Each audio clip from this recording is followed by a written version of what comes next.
Okay, Mr. Chair, we are recording the meeting and streaming live to YouTube, and we have attendees that have joined the meeting. Well, thank you, Karen. I just want to welcome everyone to the March 9th TCC meeting. And I'm going to go over the executive order from the governor here in a minute regarding the rules of our procedure. But before I do that, let's do a roll call to establish our attendance for this meeting. So if you hear me say your name, just say present, and we will note that on our spreadsheet here. Just give me 1 second. Okay, Jeremy Bryson. Here. Janelle Hippix. I hope I said that right.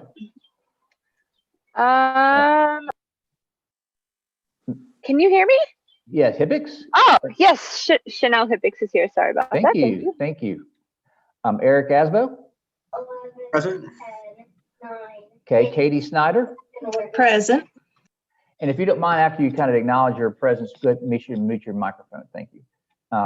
Matthew Snyder. Present. Annie Powell. Present. Jack McAfee.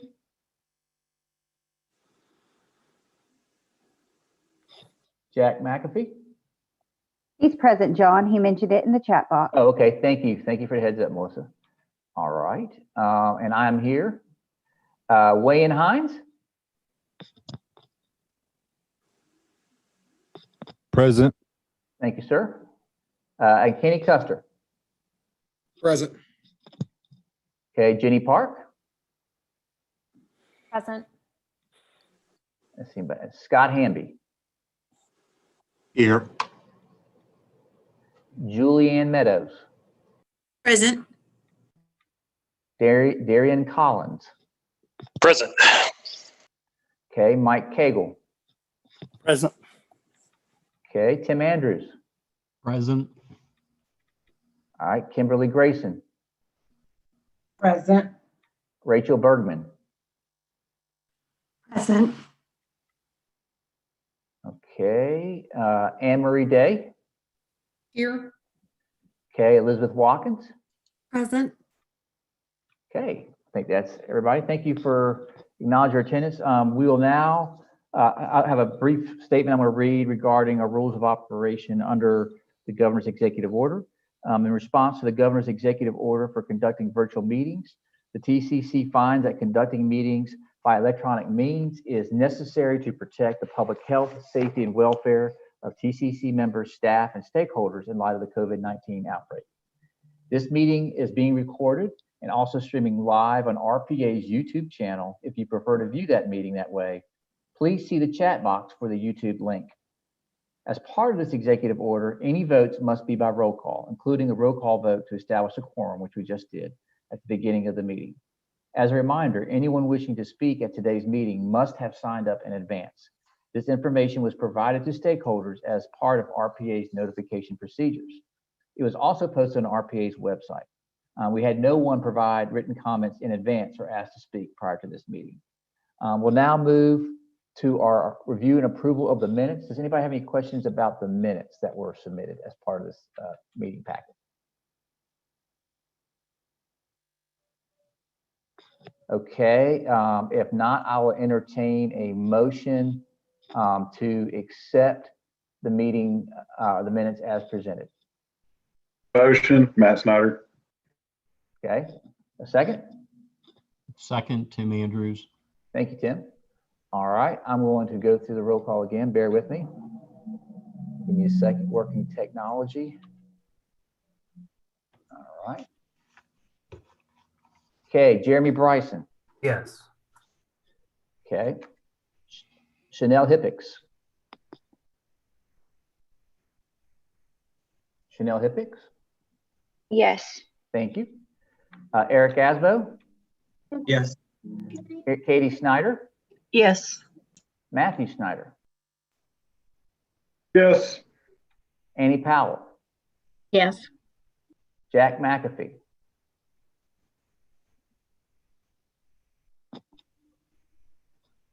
Jack McAfee. He said yes in the chat Okay, box. thank you. Thank you. Thank you. I'm not able to see the chat box. Thanks, Melissa, for watching that for me. Wayne Hines. Yes. Kenny Custer. Yes. Jenny Park. Yes. Okay, Scott Hamby. Yes. Julianne Meadows. Yes. Darian Collins. Yes. Mike Cagle. Yes. Tim Andrews. Yes. Kimberly Grayson. Yes. Rachel Bergman. Yes. Okay, I think the rest don't vote. All right, thank you all. That motion carries. We'll now proceed on to our agenda. I'm gonna turn it over to Karen Rennick briefly. She's gonna give a little bit of clarification about how we're gonna do our presentations under this virtual meeting format. Karen, did you want to share a few things about how we're gonna cover some of these agenda items? Sure. We're doing things for the TIP and the RTP a little bit differently. We have videos for those. One, we weren't sure if a staff member was going to be here. And so we did it that way to take advantage of the technology. And then Melissa's presentation for the RTP, obviously she's here in person, but she is going, it's a kind of a presentation so she could get all of the information out that she needed without swapping screens and having to show different slides, but also we can use that presentation for outreach to other individuals. So that is a little different. We've tested the technology, but ask you to bear with us if there's any problems. I'll note on Melissa's presentation that you might have to turn your volume up, and I'm sure that's user error on my part, but you'll be able to hear it, but you might need to turn it up on your end. So I'm going to go, when you go to the next item, John, I'm going to just ask for Alita, I see you on my screen. If you don't mind giving me the thumbs up when you can hear the video and Betsy's speaking, if you can just let me know you can hear that okay. And then if anyone can't, feel free to chat me, to chat to us to say, hey, I can't hear that. So John, if you want to introduce the item and then I will click through. Okay, so our first agenda item is to open for public comment and recommend to approve our resolution and amendment to our TIP. And I'm gonna turn it over to Betsy Evans, who will provide you an overview of this agenda item. Betsy? Good afternoon, everyone. The TIP amendments for today, there's several GDOT projects that we'll review. First up is they have added funds to their fiscal year 2021 section 5304 planning TIP page.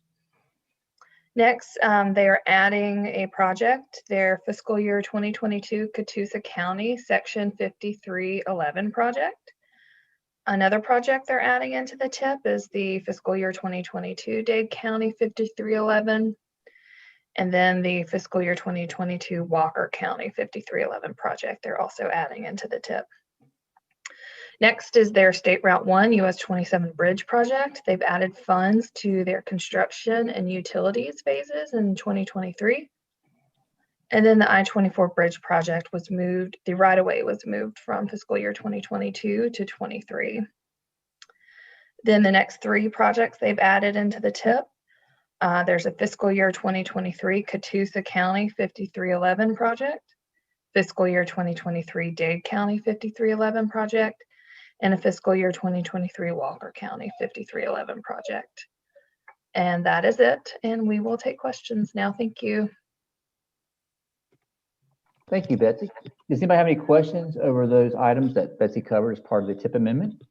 And Betsy's actually here in person. We didn't think she'd be able to make it, but she's here if there's a question. Betsy, I have a question. Yeah. Just out of curiosity, what specifically are those projects? I mean, specifically, I know GDOT's doing it, but are they like a, intersection improvement or roundabout or a resurfacing type deal? So the those six that are like the 5311 and other projects like that, I think they're more like groupings for transit funds. I don't have any detailed information on what they've given me. But so you'll see some of them are for capital and operations, and just for like Dade County, it's operations only. The I-24 is a bridge project, and the State Route 1 is a bridge project as well. Thank you. You're welcome.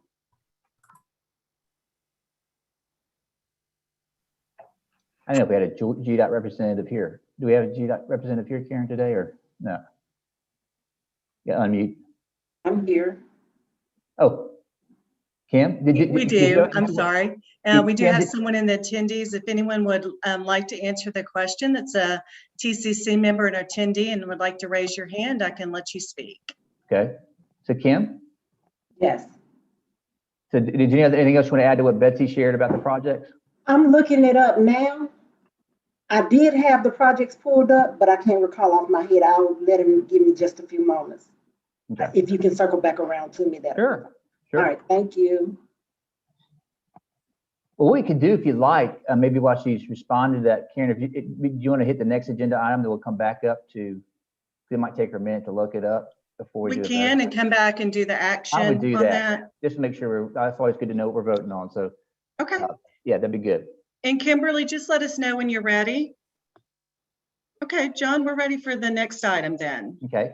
The next item is the 2021 Transportation Management Area Certification Review. And for that, I'm going to turn it over to Elizabeth Watkins, our Transportation Planning Specialist with FHWA. Thank you very much. And thank you for the opportunity today to brief the TCC on where we are in the 2021 Chattanooga TMA Federal Certification Review. Next slide, please.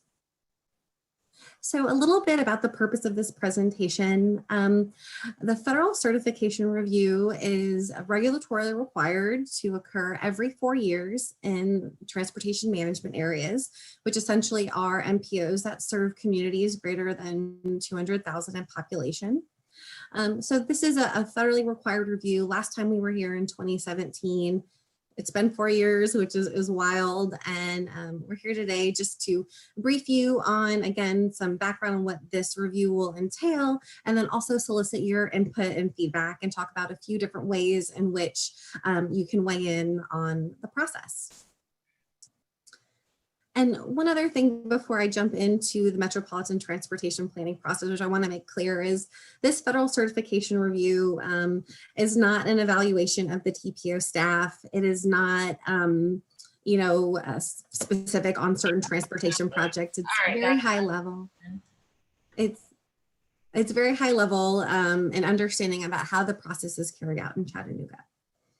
So when we talk about the Metropolitan Transportation process, what we really mean is that 3C process that you've probably heard about before. The process needs to be coordinated, comprehensive, and continuing. And what we mean by that is coordinated. There's lots of folks that are involved. As you can see in the membership of the TCC, we have members, from local engineering departments, state DOTs, transit agencies. It needs to be coordinated because there are a lot of folks involved in carrying this process out. It needs to be comprehensive. Planning isn't just one thing. Planning is multiple things. We're looking at safety data, traffic operations, environmental mitigation, Title VI and communities, and ensuring equity in our plans and programs. And then lastly, by a continuing process, what I mean is planning never really stops. As you know, in Chattanooga, there is a 25-year long-range plan, and y'all don't update it in 2045. It's every 5 years. We're constantly going back and looking at the best available data, checking in with the public and interested stakeholders and elected officials to ensure that the goals, visions, and projects that are identified in our planning products are still best serving the needs of the community. So next slide. So why is this planning process important? First of all, it provides a framework for collaboration. It is very intentional about bringing different groups involved who are involved in transportation, whether it's a transit agency or a local government. There are very clear roles for folks involved in delivering the long-range plan or delivering a transit safety plan. Additionally, the planning process helps guide a large number of federal transportation dollars. So even just $1 is spent, that's from a federal source in a metropolitan area. It needs to be consistent with the TPO's long-range plan and TIP. So it's really guiding these federal taxpayer dollars to ensure that it is consistent with local priorities and state needs as well. And it's also important because it kind of provides a framework for the future and thinking about, what do we want our transportation system to look like, 20, 25 years into the future. And it really sets us up well to have, a documented, predictable and informed process. So those are a couple of reasons on why it's important. Next slide, please. There's a lot of folks that are involved in this process, as I alluded to earlier, everybody on the TCC, citizen groups, land use managers, a lot, federal partners, FHWA, FDA. There's a lot of people involved. It takes a lot of coordination, which I mentioned earlier with it being a 3C process. Next slide. So I won't go in exhaustive detail, but there are kind of 5 key deliverables that we see, at least from the federal transportation planning process. The first is the Unified Planning Work Program, which in Tennessee is a two-year document that outlines all of the planning priorities and activities for those 2 years in the respective metropolitan area.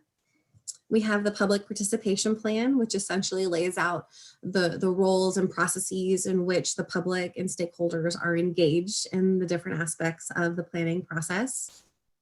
We have the congestion management process, which identifies different sources of congestion, as well as promotes some strategies to mitigate congestion within the context of that individual region. And all these things kind of feed into our long range plan, which is, again, the guiding document, the goals and the visions and the projects to help us lay a blueprint for, delivering the best transportation system we can. And then all of you are very familiar with the TIP from Betsy's presentation. The TIP is that short range 4-year plan of the projects that are expected to obligate funding and move forward in the near term. Next slide, please. So here's just a quick graphic on how all these different key deliverables feed together. So you'll see on the left, the UPWP is where we document the planning priorities and activities. And those studies that the MPO or the TPO or its partners take inform the long range plan and the TIP. While the MTP houses the overall transportation vision for the area and what needs to take place to achieve that vision, and informing other studies or other projects, which then feed into that short range transportation improvement program. As you can see on the outside, there is kind of this feedback loop of the process, as well as highlighting how important public involvement is into all of the different aspects of the planning process.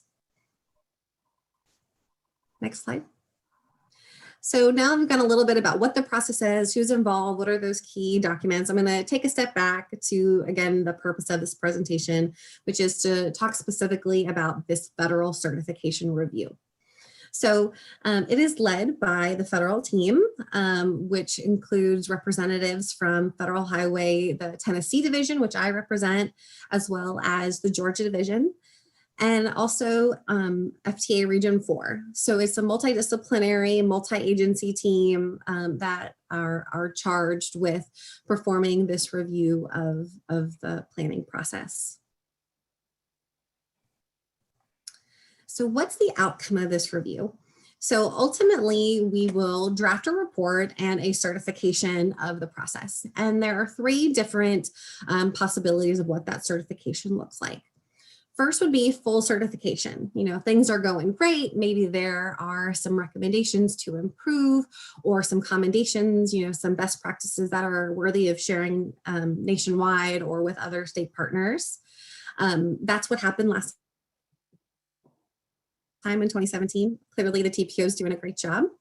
The next possibility is a conditional certification, which means the process is certified, but there will be maybe a few corrective actions. And corrective actions are intended to not be subjective. It's clearly just taking the regulations with the documentation that's been provided.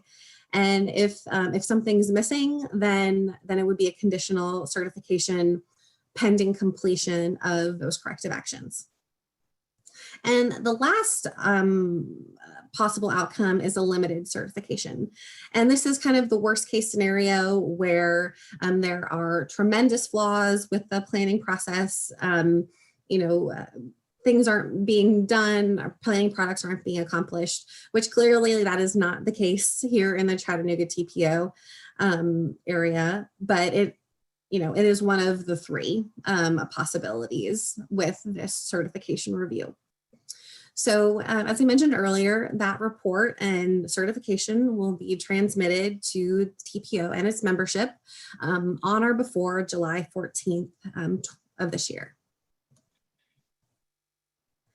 So what we would like to hear from y'all is your observations of the planning process.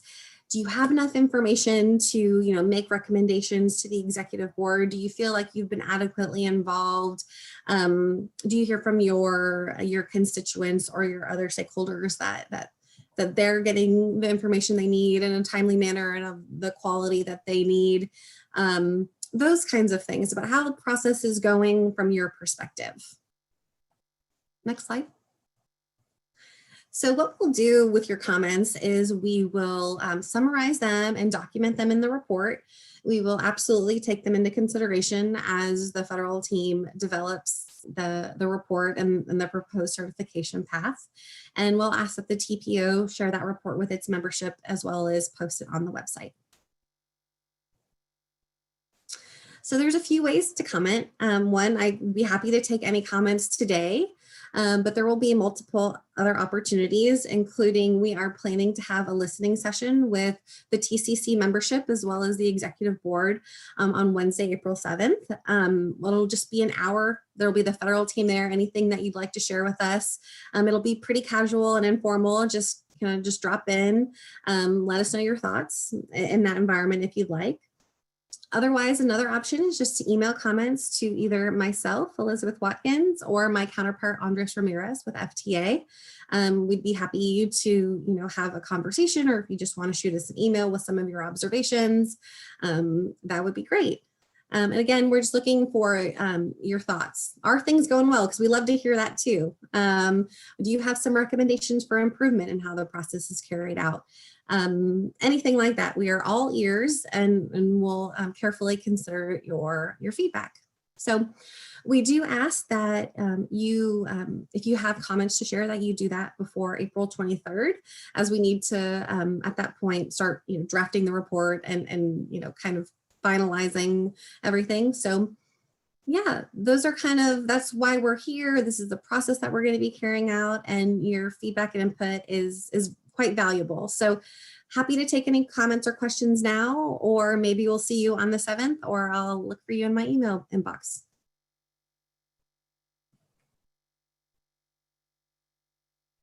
Does anybody have any questions about the process or the overview that Elizabeth provided?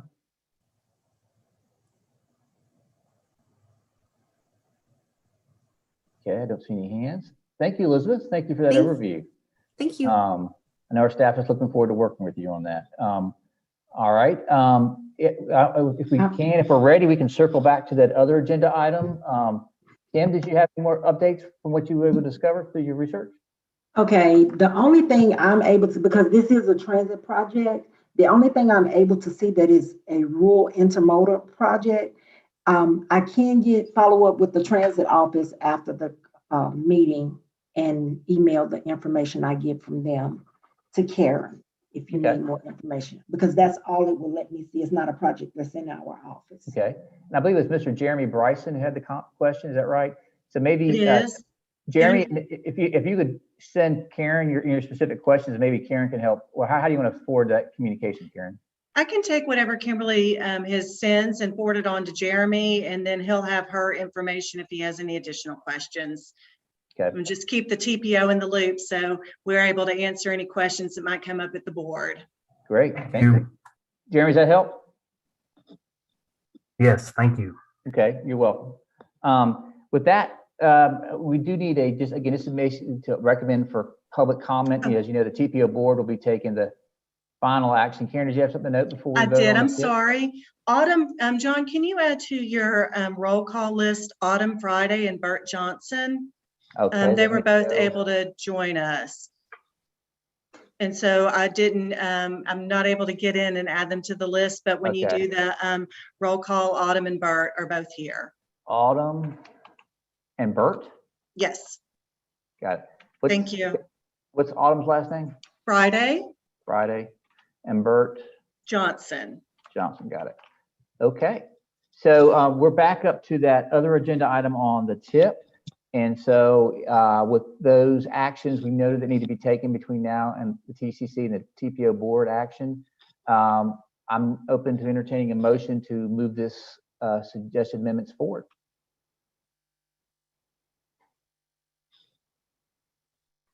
So moved. There's a motion by Jenny Park. Do we have a second? Second. Second by Tim Andrews. Thank you, Mr. Andrews.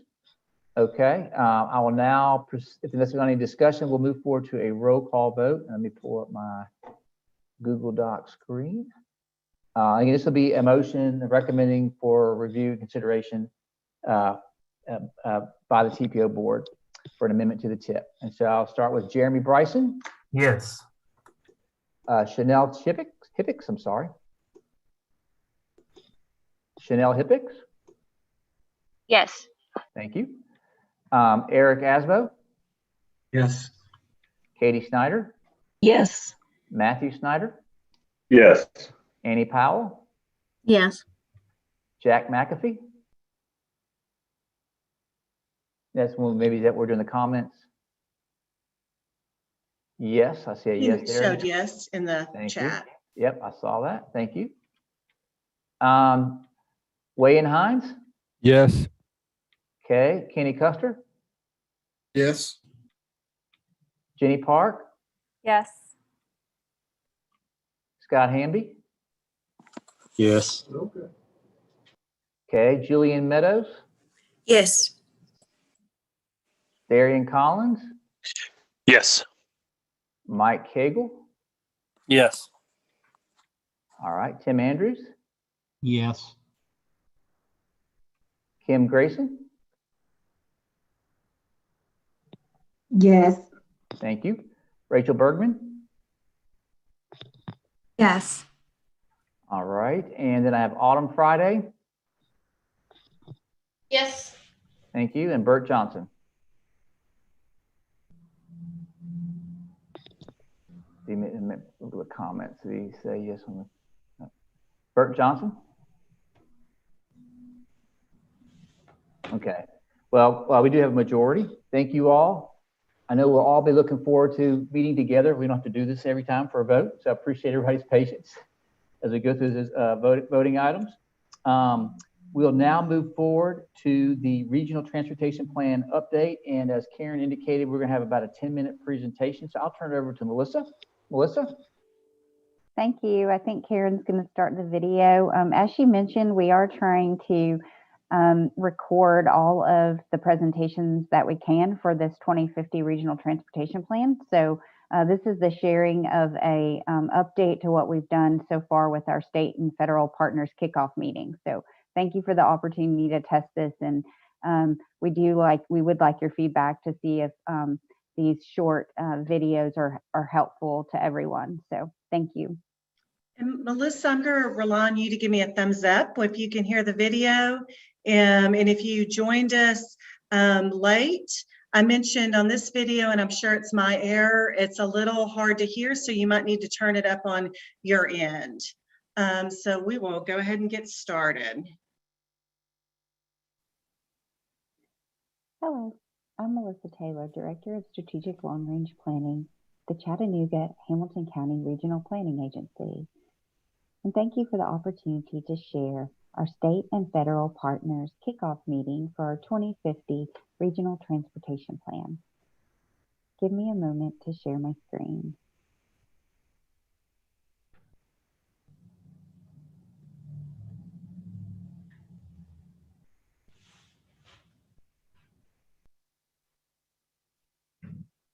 The Regional Transportation Plan is a federally mandated document for the Chattanooga-Hamilton County North Georgia Transportation Planning Organization, also known as the TPO. The plan process is conducted every 5 years. The last plan was adopted in January 2019. This plan, which staff began earlier this year, is expected to be adopted by January 2024. Yes, that's right. It takes 2 to 3 years to complete a regional transportation plan. In this presentation, I'll be reviewing the project team, study area and schedule, what's new in this plan compared to plans of the past, an outline of what will be contained in the final report or plan document, the stakeholder and public engagement process, and in lieu of a question and answer session, providing my contact information so you can send your own questions or comments. The Regional Planning Agency staff for this TPO project includes, but is not limited to, myself as the project manager, my team member Caroline Daigle as Community Education Lead, my team member Betsy Evans as the Environmental and Resilience Lead, the Director of Research and Analysis, Ewan Lee, and support from consultants Modern Mobility Partners, Arcadis, and WSP. The planned study area includes all of Hamilton County in Tennessee, all of Catoosa County, and portions of Dade and Walker counties in Georgia. In total, that's 19 jurisdictions across 2 states, which means that all of the federal funding that will flow into our region in the future will be guided by this planning process. As I mentioned, the plan takes 2 to 3 years to complete.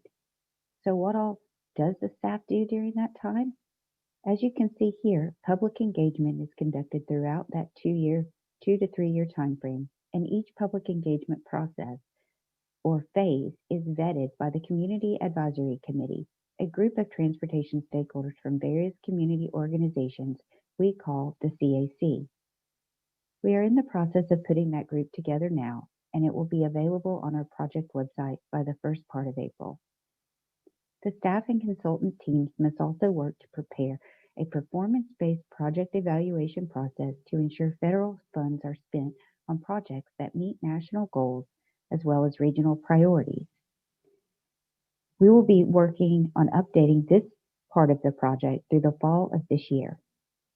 At the end of this summer, we will also present to our CAC and the public existing conditions and trends about our population, employment, economic growth, and travel conditions so that we understand the community for which we are planning transportation futures. As people may want different futures, the staff and consultant teams will propose analyses in which alternatives to future transportation outcomes yield different results, and then compare those with analyzed needs from modeling and other data sources, as well as the public interest, which can take several months. During this time between the summer of 2021 and the summer of 2022, a call for projects will be conducted with the 19 jurisdictional partners, the 2 states, and the transit agency to develop and evaluate a list of projects. These will be shared with the public and paired to the alternative futures and needs analysis to determine if additional projects are warranted.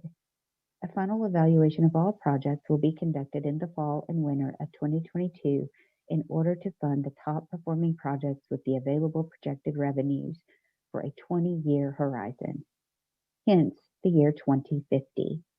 These projects are endorsed by the Transportation Planning Organization, which is the legal entity, or otherwise the executive board, and included in the plan drafted in the spring of 2023 for review by state and federal partners in the summer and fall of 2023. Final approval by the executive board must occur in January of 2024 or sooner. All regional transportation plans must include federally mandated content. There is a lot of flexibility, though, in terms of focus on specific needs or areas for improvement or new planning efforts to prepare for unanticipated changes. For this 2050 plan, the staff and consultant teams are working towards more effective and accessible public engagement, offering more digital information which would be accessible at any time during the process, such as videos like this one, and more educational materials with accompanying maps that tell a story about the data and locations experiencing specific transportation issues. Confronting congestion and ensuring we are planning for the movement of people and goods is a top priority. In this plan, we want to make sure we are aware of and planning for new technologies and evaluating the issue of equity and resilience. We need to plan for the unknown to be better prepared for life-changing circumstances like the coronavirus pandemic and be ready to deliver projects more quickly by getting a jump start on environmental concerns and constraints that can be tackled early and some impacts or financial burdens which could be avoided. Simply put, we want to think ahead and prepare more. The final report or plan document needs to be readily available and easy to read. The document will have a short executive summary to hit the major outcomes.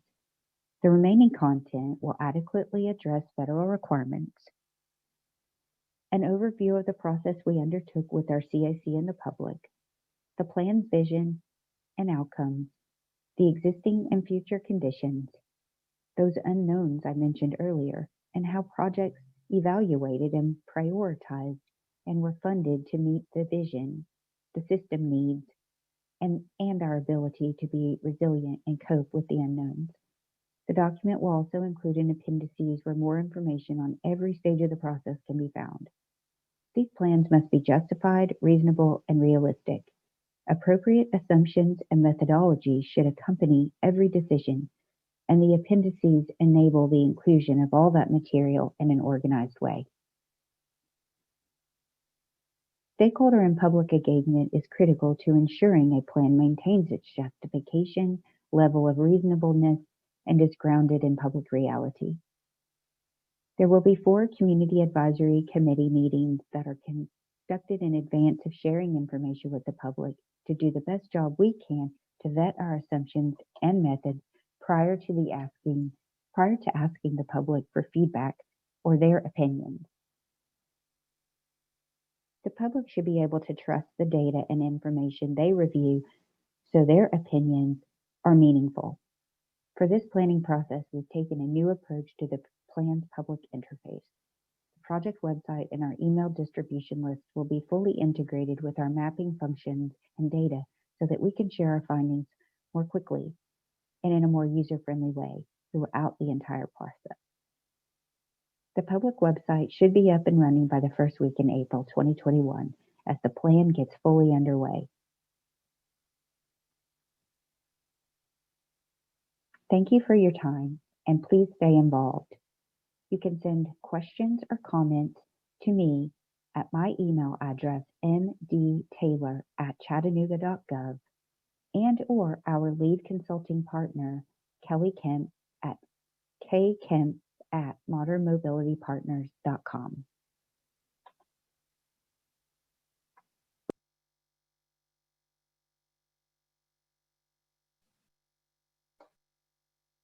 Okay. John, we're done with that? Okay, does anybody have any questions about the presentation? Yeah, it's just another good example. Thank you, Melissa, for putting that together. Again, how we're trying to use technology to get the word out to folks so they can participate in the process. And as I understand it, Melissa, there's a lot of other videos as well coming as part of this. Is that correct? Great, thank you. Good work. All right, if there's not any questions, we will move on to our next item, which is our 2022-2023 UPWP development update. Karen? Okay, thanks, John. Since we've not had a TCC meeting since November, you've received some updates on this by email. We did kick off our process of the development of the UPWP for the upcoming 2 federal fiscal years in December. We had a meeting with our GDOT and TDOT and CARTA partners, and that was really just a basic planning meeting. What do they have going on? What is the TPO proposing? Are there any opportunities for overlap, for coordination? What are some things, maybe we had questions about, like we did it one way last time, are we going to do it the same way? So we met about an hour and a half, and that was a really good kickoff meeting to get our work program document going. This is one of the items that Elizabeth Watkins touched on. The work program details the activities and the funding associated with those activities, and it gives a schedule of them. It helps us plan our time, but also convey to our stakeholders and the public, our TCC and board members and other partners what projects we're doing, when we're meeting deadlines, how we're doing that. So we are this is the point where we let you know kind of what's on our mind, and we give you an update on where we've been and what we've got going on. So some of the items that you heard from Melissa and heard from Elizabeth, you're also going to hear again in this presentation, as well as in Alita's upcoming congestion management process presentation. So complete, I'm not going to go through all of those. Many of you have been with us the past year and a half, almost 2 years now, where we've been going through that work program. So that item is, those items are listed in your packet. Underway, just to let you know, these are some things that, some of these will be wrapping up by the end of the federal fiscal year, which is the end of September. Some of them will have a little bit of, they'll pop up again in the next work program because we'll still be working on them. As Elizabeth mentioned, we're wrapping up the certification review in July. The work program is underway. The regional transportation plan mid-cycle amendments is covered in your staff reports. That's underway. Obviously, the RTP is going to be taking up a large chunk of time for the next few years, and we've kicked that off. And then the CMP, which we'll touch on here a little bit farther down the agenda, is also something underway. The travel demand model and the projections that go into that are also underway, and those feed into the RTP. The TPO Resilience Workshop is something that we'll be holding at the end of March. And so I hope most of you are able to participate in that and have that information. But just to let you know, we still have a lot going on. And these are the things that'll be coming up on your agendas really in the next year. So some upcoming key projects. So that's kind of a look back at the work program we're in. We do try to, we are kind of in a cycle, right? It's exactly what Elizabeth mentioned with setting that vision with the RTP, and then the TIP, and then we have the CMP that feeds into that, and then the participation plan participation kind of encloses all that. So in these upcoming years, we will be working on the plan and the CMP. So those are part of, you have staff reports for those items. The population employment forecast and travel demand model. So this is sometimes a little bit behind the scenes, but is a huge lift for the research and analysis staff with Ewan Lee and her team. And we do have consultant support for that. Will be a new tip will be developed during this period. You'll be hearing more information about that soon. And then we'll be responding to some of the outcomes of the census. So, TIP is on a regular cycle, the RTP is on a cycle. And so one of the cycles, it's a little bit long-term if you haven't been with us for 10 years, are so we'll smooth the urbanized boundary. We might need to change our TPO boundary. We'll address some functional class changes, and we might need to update some agreements with partners or our bylaws. But that's something that that we'll be addressing in the summer and winter of 2022. So just some other notes. This UPWP cycle will also be transitioning to an electronic UPWP. So that's mostly on the staff side. That's a project from TDOT, and it's getting everybody into the electronic system. So that's new. We're finding out a little bit more about that. And also TDOT and the Tennessee Division of Federal Highway gave us as MPOs some expectations, some of the work that they would expect to see in the UPWP or ways to address that work. So we received those a few weeks ago, and we'll be working with those also. So coming up from this, and I'll go back to the, we will develop a draft. A draft is due to TDOT 1st of April, and we'll share that with our state partners, and they will give us some comments and feedback, and we'll respond to those, and then those, that UPWP goes to our federal partners. So we do we'll be touching on the UPWP every month until gets adopted, hopefully in August at the August board meeting.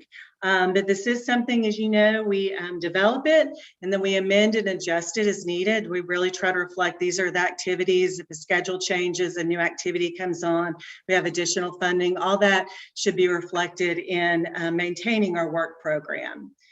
So any questions, I'm happy to address them, or you can email me at tpo@chattanooga.gov if you have a particular question about a project or want a little bit more information. But we will propose to share a draft sometime in late spring, hopefully.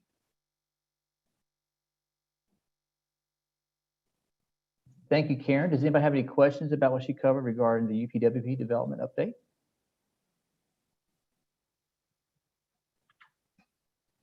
Okay.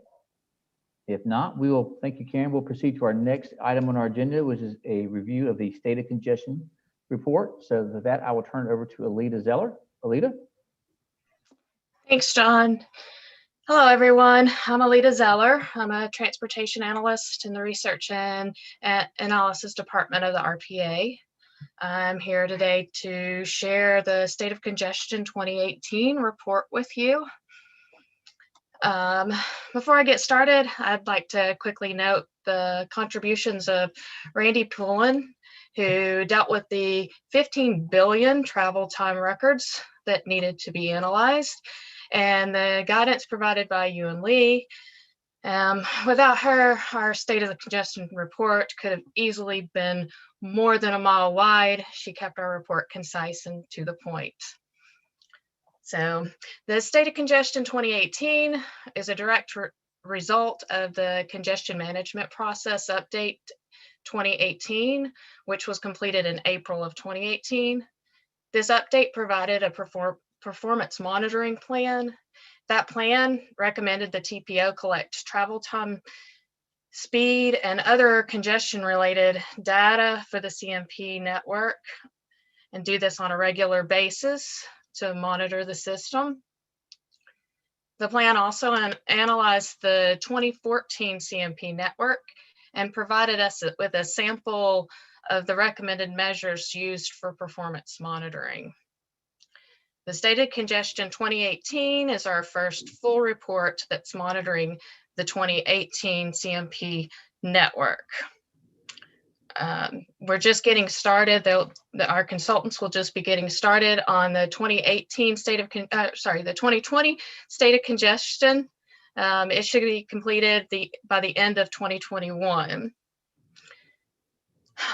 We organized our report by performance measures in order to try to address some of the national transportation goal areas. Can we go to the next slide? Included in the State of Congestion report are the 5 key measures that were analyzed in the 2018 update.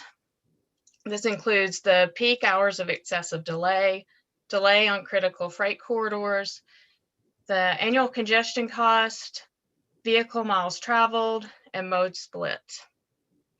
We also added in 3 of the FHWA performance management measures with their targets. Those are the interstate level of travel time reliability, and then the non-interstate level of travel time reliability, and also the truck travel time reliability index was analyzed. Also included in the report, we added crash data that includes analysis on fatalities and injuries. Can we go to the next slide? Data sources for our report include the 2014 to 2018 ACS. We used the 5-year census data because we needed census tract level data. We also collected crash data from both GDOT and TDOT. But our main source of data was the HERE data. HERE data is a massive data collection. It includes 15-minute travel times for every road segment in the TPO. This is the approximately 15 billion records that I referred to earlier.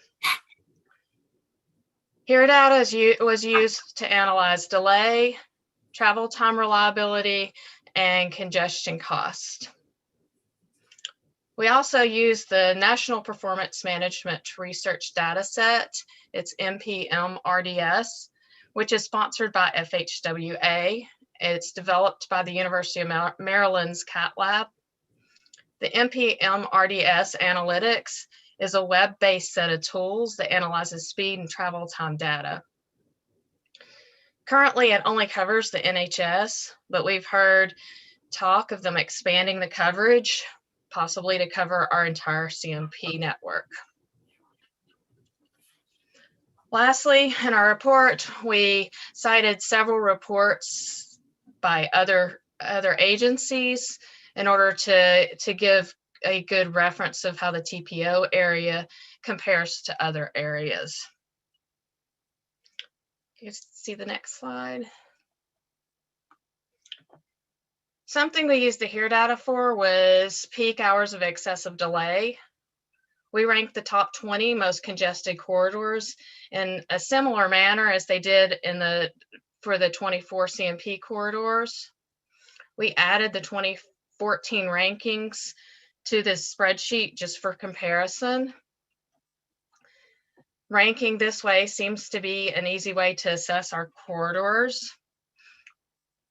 After we ranked it, we created a 2014 improved corridors table so that we could keep track of the top 20 the top 20 corridors that were originally analyzed in the 2014 corridors. You can see here that several of the corridors ranks changed pretty significantly from 2014 to 2018. Highway 27, from that Thrasher Pike to manufacturers, it dropped from 3rd in 2014 to 32nd in 2018. If you look at the next slide.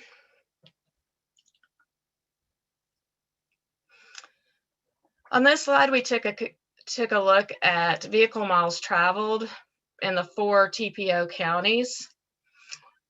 We were surprised that when we saw Dade County, which has a fairly small population, it had a really high VMT and a VMT per capita. In addition, we were a little surprised that it's increased so much over the last few years. We believe this high VMT could be explained by development patterns, possibly. Dade County is fairly rural, and the residents have to travel longer distances for jobs or groceries. Or it could possibly be explained by the 2 major interstates. It has I-59 and I-24, both running through the county.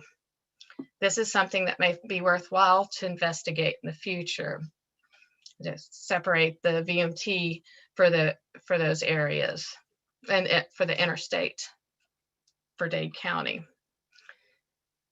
And lastly, the next slide. I wanted to share with you the data from NPMRDS Analytics. The website allows us to collect and analyze travel time data.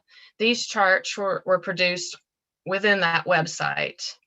We added the TDOT and GDOT performance measure targets so that they're easy to see, and it gave us an easy way to monitor performance levels. I also chose these charts to share with you because you can see that the non-interstate travel time data was not available until 2013. For a lot of the rest of the data, we had a full 10 years, but non-interstate data just became available 2013. And I wanted to point out that there's been a lot of improvements with travel time data. You see the first 3 years in that first chart there on the left. It seems significantly lower, but then you see that there's a change from HERE data to INRIX data in 2016. And the last chart on the last slide.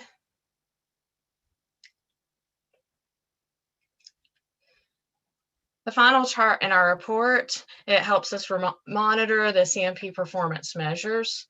We've summarized the measures by the CMP objectives. This chart kind of tracks where we've been and where we are with each of the measures. Again, if you'd like to read the report, it is online. There's the address. I think it is also in your packet. We've also included in the report a very detailed methodology if anyone would like to review that. If you have any questions or comments or just want to discuss the report, feel free to give me an email. Thank you, Alita. Very thorough. Does anybody have any questions about what she presented?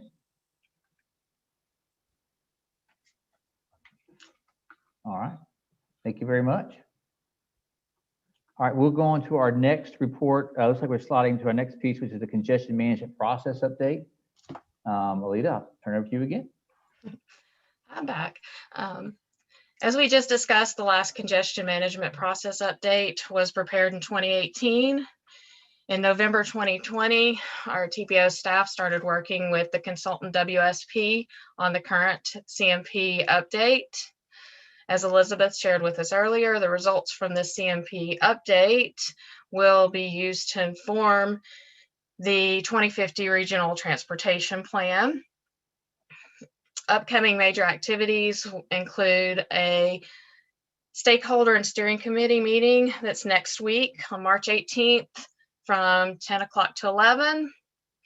And throughout the month of March and April, we will be conducting a congestion survey, and the entire CMP update project should be complete spring of 2022.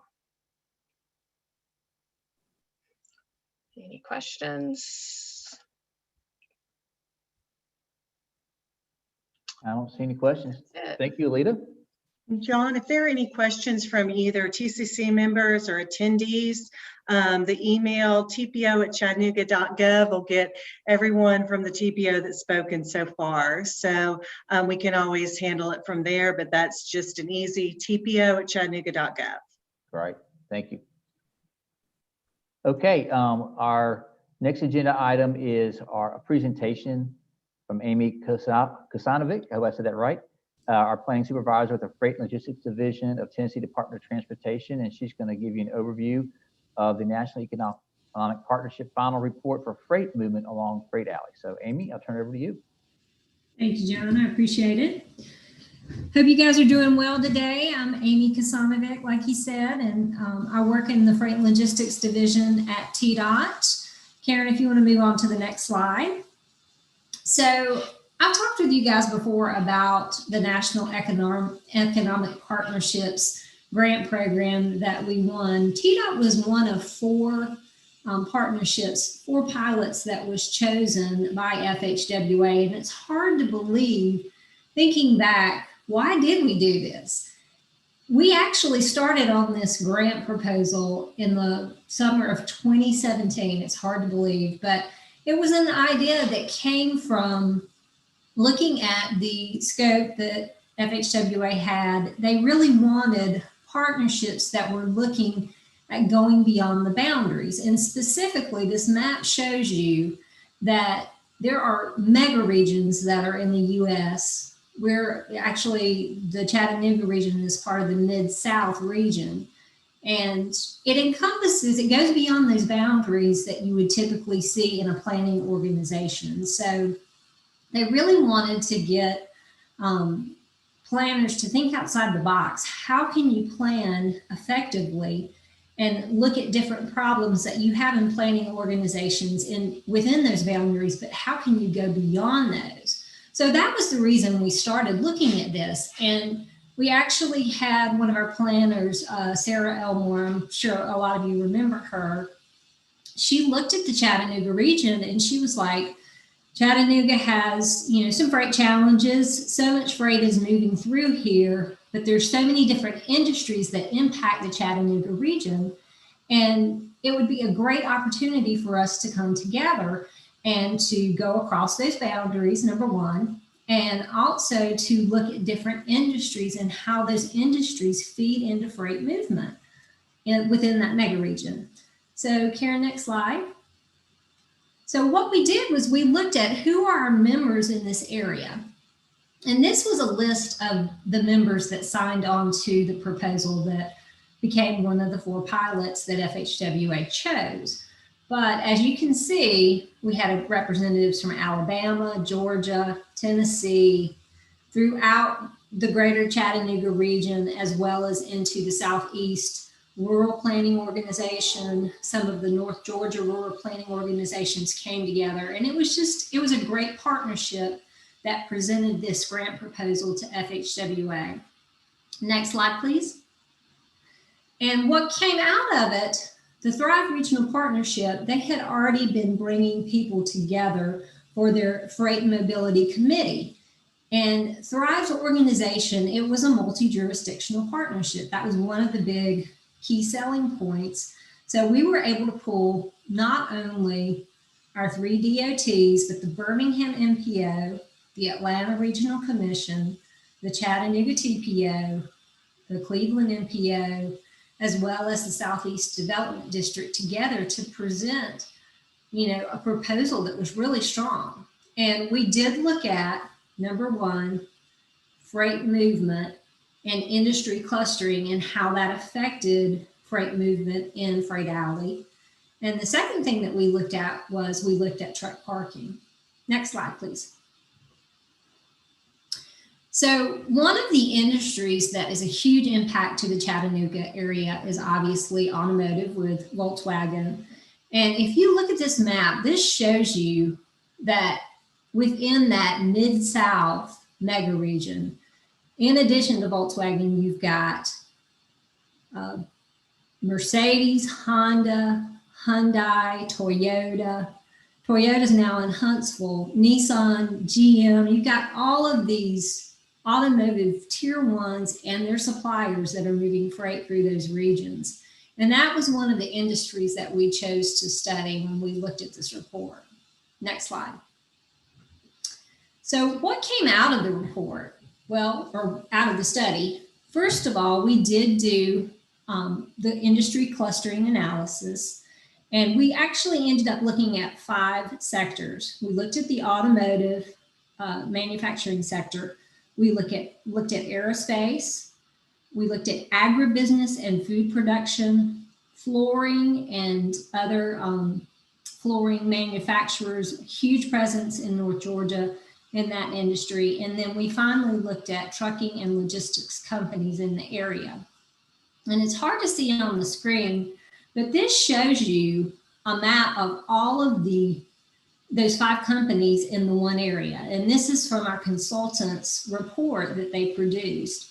So not only did they show you in that report where all of these industries were located within the region, but they showed you population growth. They showed you, where there would be need for additional infrastructure. It was really a good report that brought a great amount of information together. In addition to the clustering analysis, we did do a truck parking study.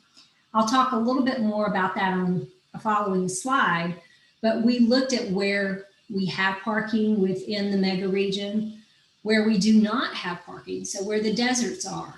We also looked at the type of amenities that truckers have and don't have access to when they are traveling through Freight Alley. As some of you probably already know, usually truckers every day, they have to stop after so many hours due to new hours of service laws and the electronic logging mandate. Well, many truckers take up to an hour to find a space to find parking. So it's very vital that we know where we need additional truck parking and where we already have truck parking. The third bullet here, duplication of other studies. We hope to be able to market what we've done with this particular study to other mega regions. In fact, we've had some interest from the Memphis MPO for us to duplicate the clustering analysis. And the link here at the bottom actually takes us to the final report. I can post it in the chat box here in a few minutes, but the final report is posted on our Freight and Logistics website. The study ended in December. It finished up in December, and FHWA actually approved our study in January. So that was posted at that time. Next slide, Karen. So related to the truck parking study piece of it, what we were looking at was we were wanting to identify all of these amenities listed here.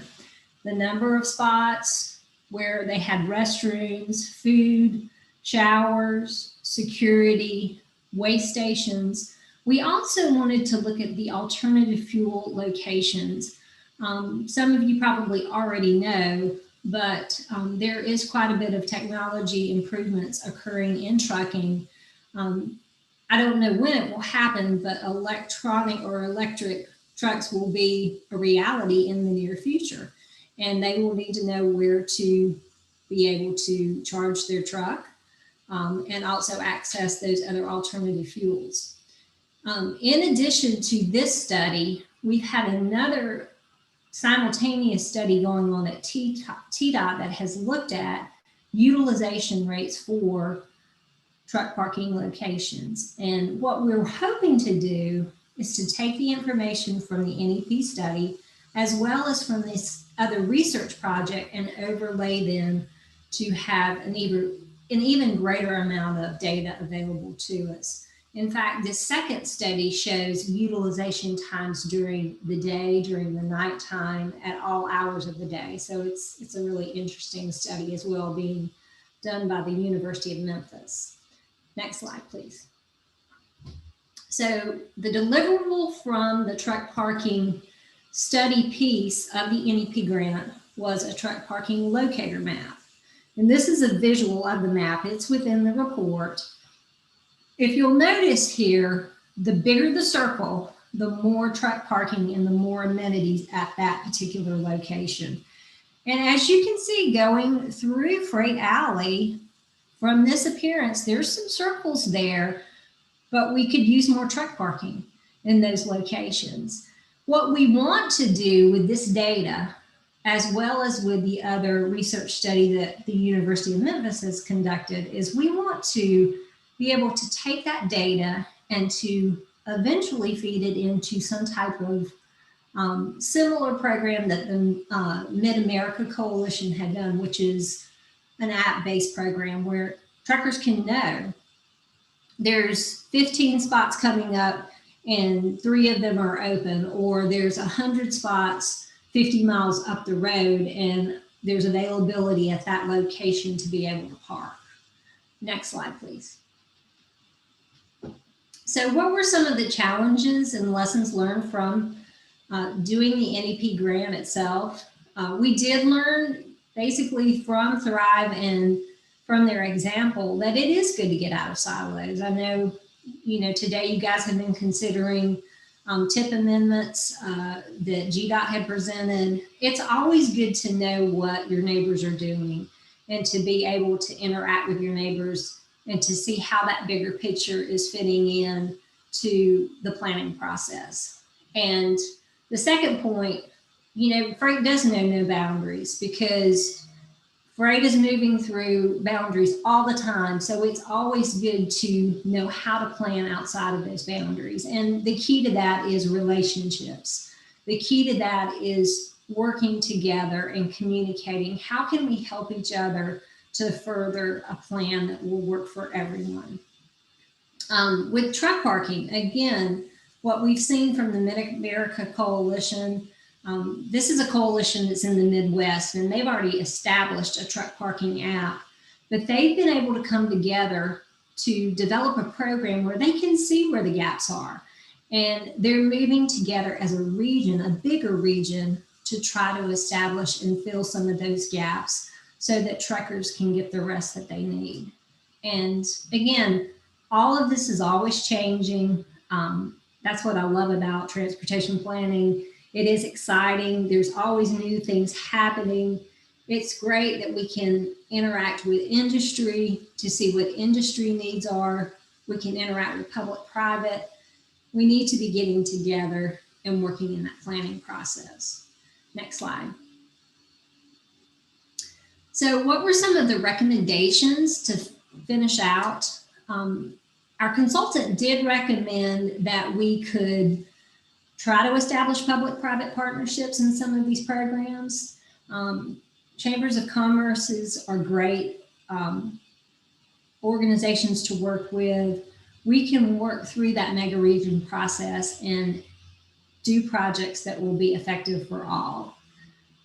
Second point here, again, we want to keep encouraging the multi-state planning efforts and looking at the bigger mega region concept. Related to the new freight technology hub, part of what we're going to be looking at is doing truck platooning based on best practices, using ITS and connected and autonomous vehicles. Those are some thoughts that we have moving forward, as well as, again, the alternative fuel corridors with adjacent states. And finally, we do want to eventually do the multi-state truck parking app and provide that application moving along from what the Mid-America Coalition has done. And I think that's my last slide. Yep. So these are our contacts. Dan Palmy and David Lee were actually our project leads on the project. And I was one of the grant writers initially on the project and ended up communicating a good bit with FHWA. But if anyone had any questions, I'd be happy to answer them now. Have any questions?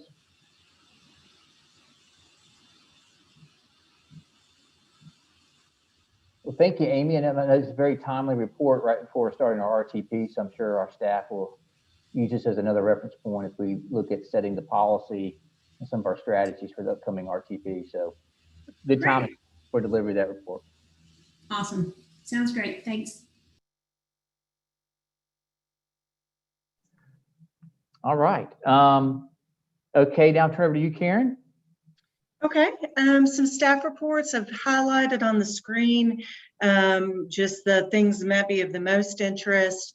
We've already talked a little bit about trying to do some more videos so we can share it here at the TCC, but also share that information on our website or at committees. So just noting the bicyclist pedestrian count staff report has a link to a video in that. And so I encourage you to look at that. Again, we're trying to do just some more video outreach because, you know, not everyone's going to read a detailed report. And then for the call for projects, just note there's an extension of deadline. It's now March 12th. And Melissa just noted with the potential to extend that if more time is needed. If there's any questions for Melissa, you certainly follow up with her afterwards, or you can speak to her now. But that's there's a very in-depth staff report, but that's one of the highlights out of that is just there's a little more time for that call for projects. The rest are, again, just updates and follow up on items that are regular items before the TCC. Okay. Thank you, Karen. All right, so appreciate that overview of staff report. Does anybody else on our committee have any just updates for the benefit of the group while we got everybody here assembled? Before we go, I think we have Rachel Bergman from TDOT who's going to be giving us an update. Thanks, John and Karen. I can go ahead and go. Okay, go ahead. TDOT has awarded an urban transportation planning grant to the city of Chattanooga. The UTPG program and the grant is intended to provide jurisdictions with resources to create transportation plans. And so the City of Chattanooga's plan focuses on street and multimodal connectivity potential, and it builds on the 2018 RPA study, The People, Places, and Paths. The goal of the plan is to assist Chattanooga to develop solutions to achieve a more connected street network for the city. So KCI has been chosen to complete the plan for Chattanooga, and the notice to proceed will be issued no later than April 12th. And so you guys can look for more updates on the plan or the final plan in December 2021. Thank you, Rachel. You may have any questions about that update? Okay, if not, I do want to share one update with you all. I am going to be transitioning out of RPA at the end of May. After 10 years, actually total of 20 years, I guess, of work in planning. I'm going to be taking a look at going into the private sector in the mortgage industry. But it's been a joy serving as a public planner, and I look forward to the next executive director who will kind of go through a selection process. I imagine with the new administration coming on board in May, they'll start that process. But I just want to let you guys know that I'll be sort of letting everybody know I'll be transitioning out by the end of May. So I've enjoyed working with you all. Anybody else have any other updates?